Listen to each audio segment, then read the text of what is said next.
What's up, good people? Mark Holmes here, and as always, I want to say thank you guys for watching, commenting, subscribing, and being part of the Joe Boo Sports Report.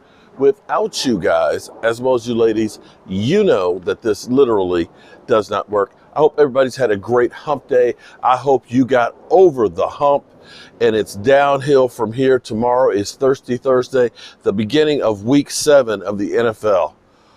Oh my God. Can I just ask a couple of things, or one main thing? Can we not see the Denver Broncos anymore in a primetime game? Can we just not see it? It's unwatchable.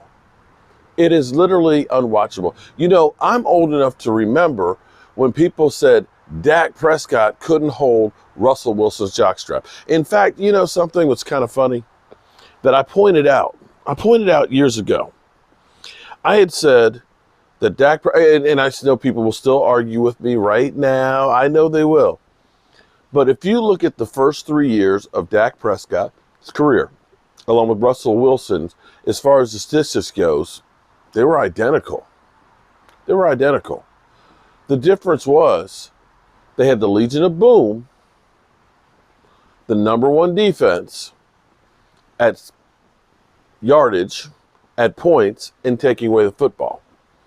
And those things matter. We can actually see that this year, there's not a lot of great quarterback play this year.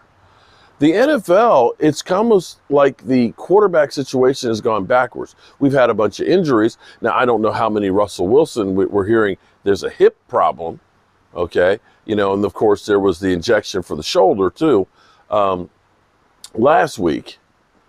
And now apparently there's a, you know, reaching out and touching someone, you know, phone call issue too, that if you want to talk to Russell Wilson, former teammates and stuff, you got to go through his manager because he don't give out his phone number. I mean, wow.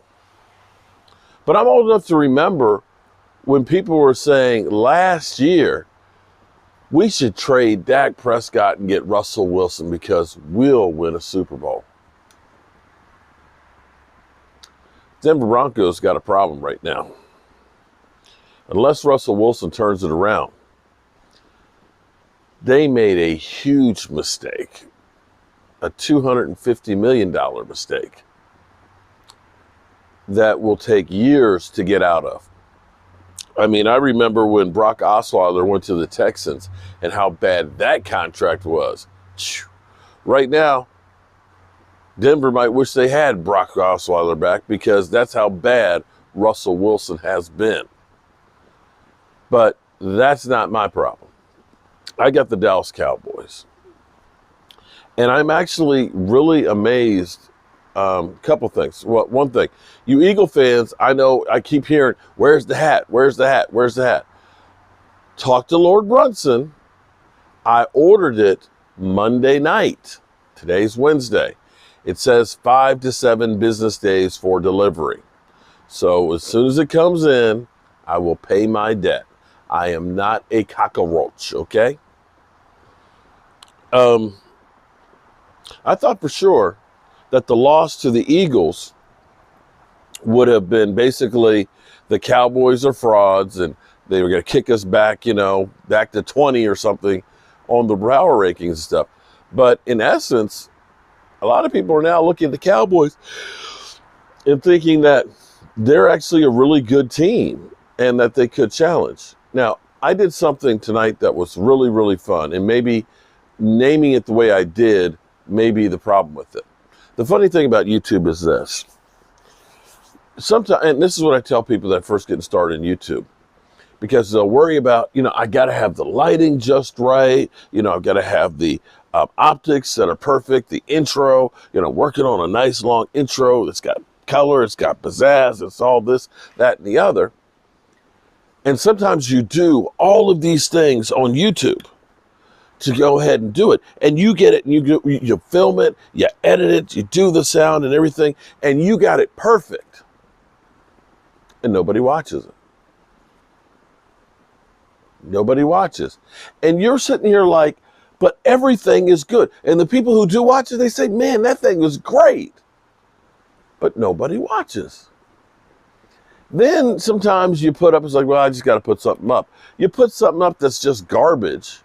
And that's the thing that everybody watches. It's like, hello, you're watching that? Why don't you watch this? This is really good. But they don't. I would have thought being at Drew Pearson's Hall of Fame party, hearing Roger Staubach, Tony Dorsett, Randy White, Michael Irvin, Charles Haley, Bob Lilly, Cliff Harris, all of these Dallas Cowboys greats, Hall of Famers, talking at the party. And nobody watched. I would have thought interviewing Micah Parsons' dad on what made up Micah Parsons, that was a great interview. Nobody watched. And that's the thing that's crazy. So tonight I did this thing with Roz, point counterpoint. Well, actually we called it Mark Holmes, You're an Idiot, and here's why. Because what we did was we took some topics or some crazy takes. I would say something like, if Micah Parsons plays for 10 years at his current pace, that he will be as good, if not better, than Lawrence Taylor. And then it would be Roz's chance to rebuttal. And so, and then of course when he does, then it's my job to try and convince him why my argument's right. It was great.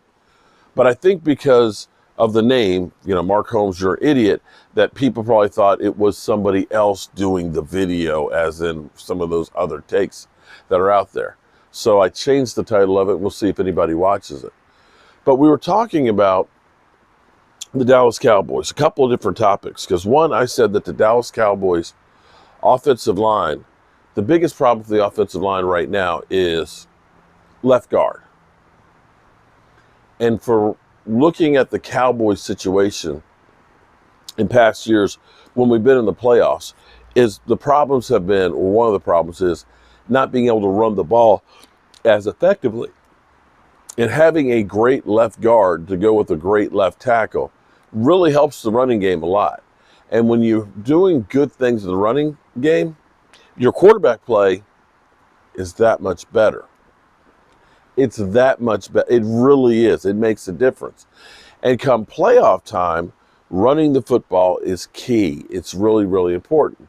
And so I was talking about ways that we could try and fix the offensive line. And my premise was, if Tyron Smith comes back completely healthy, let's say the last 6 games or 5 games,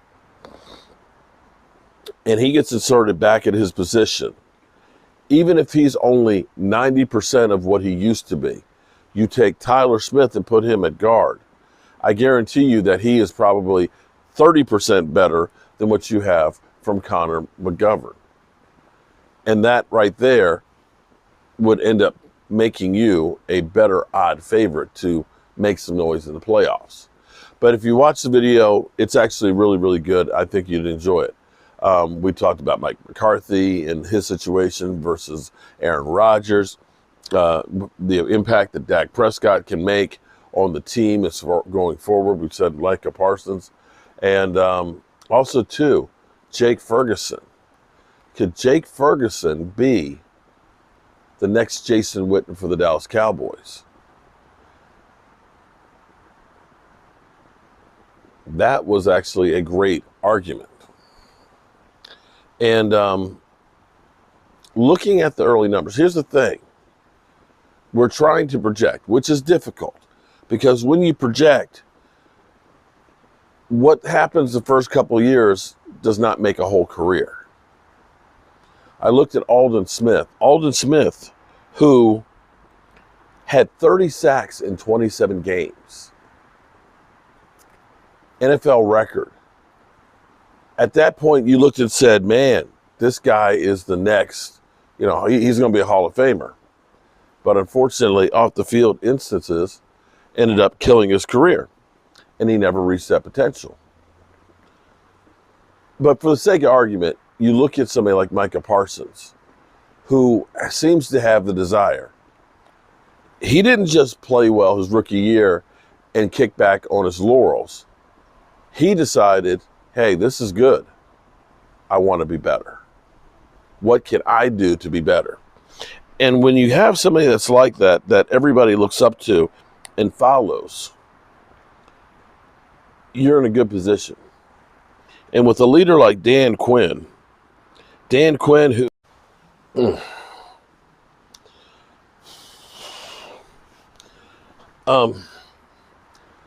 my wife tried to call, and I think it ended the video. And I don't know if I can splice it together from this, but we'll see. I like the makeup of this team, the way that they are working together, and it seems like they're selfless. I wouldn't bet against them. I would not bet against them. And yeah, that's all I got for you guys tonight. I'm a little tired. Been doing so many different things. I'm still trying to get caught up on everything. There's just not enough hours in the day, but I figure I better get a good night's rest and try and work it out. And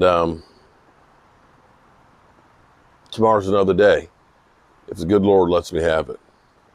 Let me say, don't forget,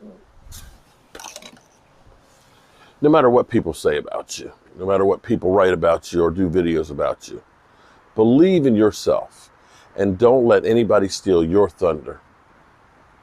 And be sure to let the people you love know you love them, because you might not get the chance again, friends. And I love you guys. Have a good night, and God willing, I'll see you in the morning.